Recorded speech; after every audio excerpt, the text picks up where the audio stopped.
What is up, YouTube? It's your boy J Dimes, and we are finally back with another New York Giants banger.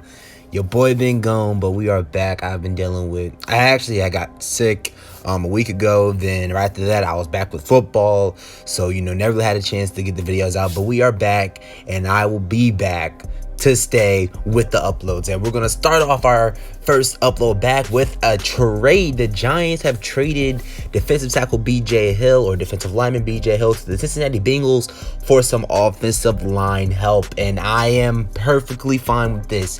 I was hoping for an offensive lineman. After yesterday's preseason game, the offensive line did not look as good, or it didn't look as good as we had all hoped so. Andy Thomas did not have the best game. He looked bad, and you had Ted Larson out there. He ended up getting injured, I think. Nothing serious, but he did end up getting a little banged up. Shane Lemieux did not play in this game. He had dealt with injuries early on in the training camp. So grabbing Billy Price, former first-round draft pick, center out of Ohio State, was picked 21st overall in the 2018 NFL draft. He's a first-round draft pick. He comes from a college where they do produce some decent offensive linemen in Ohio State. And I'm just glad that they got someone, just somebody on the roster who is a backup offensive lineman. The Giants needed offensive line help after losing Joe Looney, who you signed. He ends up retiring. You lose Zach Fulton. He ends up retiring. And the Giants really never got in anybody to fill in those holes that were left after those guys retired. So I am happy that they did go out there and get an offensive lineman. I felt like the Giants had to do that.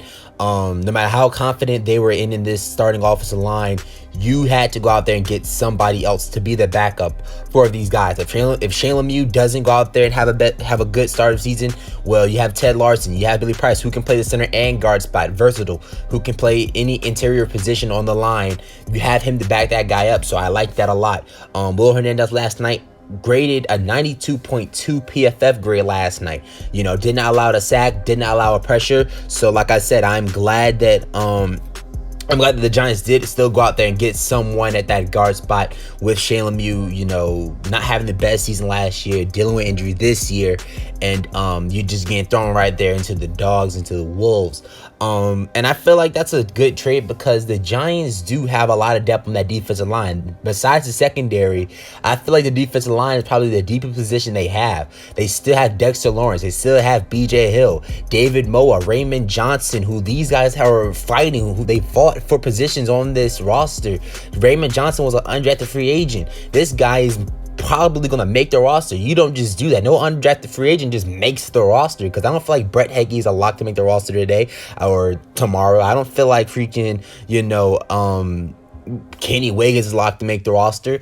Raymond Johnson was an undrafted free agent heading into this offseason, and this guy is probably going to be a roster guy, a 53-man roster guy. So you still have a lot of depth on the defensive line. They do trade BJ Hill, so I don't feel like it's a big loss.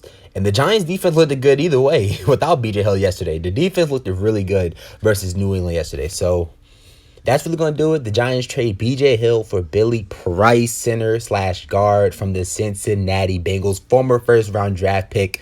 So, they're getting someone who, at one point had high hopes, who had very high expectations being a first-round draft pick. So we'll see how everything goes. Backup guy, good trade in my opinion.